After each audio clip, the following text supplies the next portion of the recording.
Welcome to Panamint Springs RV Resort.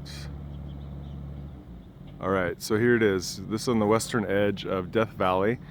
The key to this place, one of the keys, is when you, instead of pulling in, there's a general store across the street. That's where you check in with your RV campsite or just car if you're gonna tent or stay in a yurt.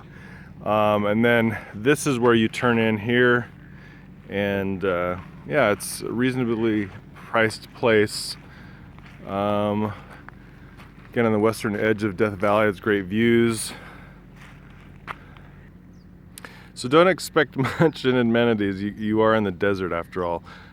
So here over to my right, so I've turned in, to my right is where the tent campers stay with their cars and tents.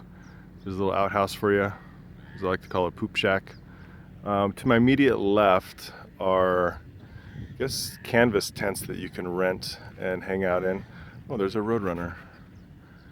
I've never seen a Roadrunner except for the cartoons. And so this trip is the first time I've ever seen one, which I thought was kind of cool. That must mean there's a coyote around, right?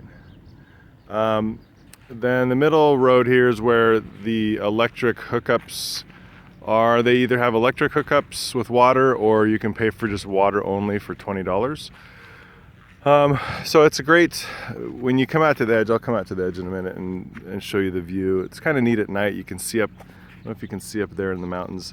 There's a road that's coming from Stovepipe Village, I believe is what it's called.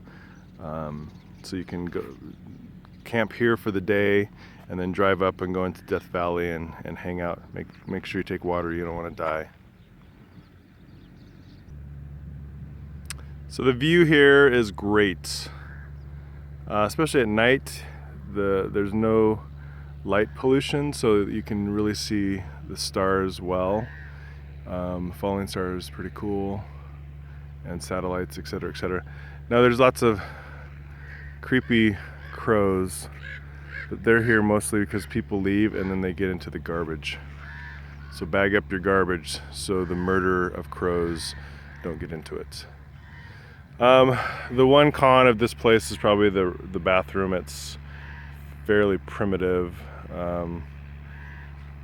So as opposed to the other place that we just left, it's like that place I'd say is probably a 10 and this is probably a 5. So I mean, it's still usable, but you are in the desert and it is fairly primitive here. So great place to stay if you want to go and visit Death Valley for the day.